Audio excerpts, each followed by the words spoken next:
En club, leur saison fut un immense succès au niveau collectif. Leurs formations respectives ont brillé de mille feux sur la scène nationale et internationale. Dominants et constants, ils ont performé dans la durée et ce jusqu'à la fin de l'exercice 2021-2022, à l'issue de laquelle ils ont été sacrés champions. Aujourd'hui, focus sur ces Lions qui ont remporté des titres cette année.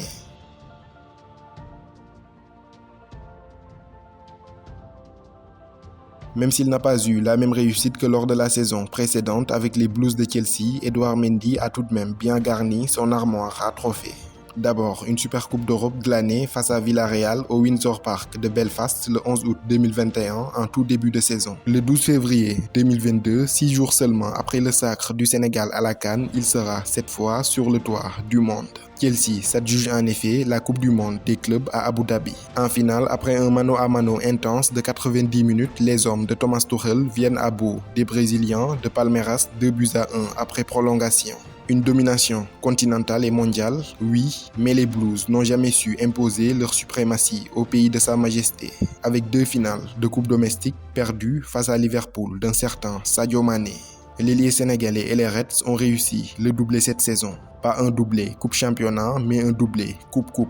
Une FA Cup et une League Cup, 2 trophées pour récompenser une superbe saison, mais aussi 2 regrets pour Mané et les siens. Le titre de Première Ligue manqué de justesse et la finale de la Ligue des Champions perdue à Paris contre le Real de Madrid.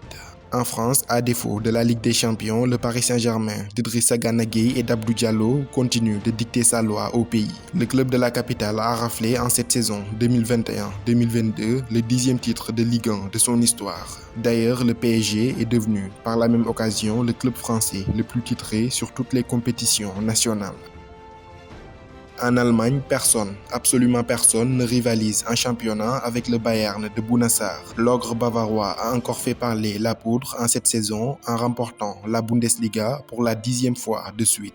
C'est simple, depuis 2012, il y a 10 ans, date du dernier sacre du Borussia Dortmund, le Bayern ne laisse plus aucune miette à la concurrence. Et de 2013 à nos jours, ils sont systématiquement champions. Bounassar, lui, aura très peu joué, seulement 5 matchs à son actif et aucune titularisation en Bundesliga. Il aura tout de même ce titre de champion comme lot de consolation, son 2e depuis son arrivée en 2020.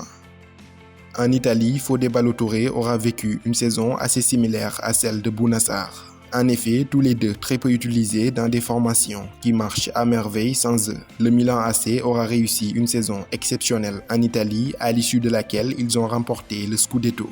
Doublure du français Théo Hernandez, Fodé Ballo-Touré n'a jamais réussi à bousculer la hiérarchie. Seuls 10 matchs à son actif en Serie A, mais il remporte tout de même son premier titre en club.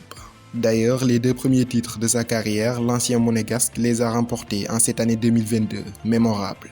En Grèce, la domination outrageuse de l'Olympiakos des 2 Sénégalais, Pape Abou Cissé et Ousseynou Ba, se poursuit. Champion en 2020 et 2021, le club athénien a réussi la passe de 3 avec une large avance de 19 points sur le dauphin, le PAOK Salonique.